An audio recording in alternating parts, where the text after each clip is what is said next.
सरकारने तपासावं. होय, सरकारने तपासावं. तुम्ही तपासा. अध्यक्ष महाराज एकीकडे गोरक्षणाचा दावा करतोय, मोठ्या प्रमाणात स्कॅटर्ड हाऊस निर्माण केले जात आहे, मोठ्या प्रमाणात तिथं कत्तलखाने निर्माण केले जातात आहे. मला तर एक बातमी चाललेली होती, अध्यक्ष महाराज गडकरी साहेबांचं नाव त्याच्यात होतं. तर ती वस्तुस्थितीला काय मला माहिती नाही. पण त्यांचं नाव होतं त्या कत्तलखान्यांच्या ह्याच्यामध्ये, त्यांचेही पैसे त्याच्यात गुंतलेले आहेत. अध्यक्ष महाराज कोणाचाही मला त्याच्यातलं घेणं-देणं नाही. पण अध्यक्ष महाराज मोठ्या प्रमाणात नाही, मी म्हणत ते कोणाचं आहे मला माहिती नाही, पण म्हटलं सोशल मीडियाला चाललेलं होतं, त्याला सरकारने तपासावं. होय, सरकारने तपासावं. तुम्ही तपासा.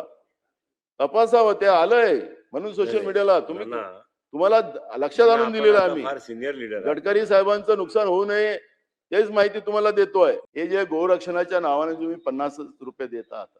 नाना कन्क्लूड करा प्लीज नाना.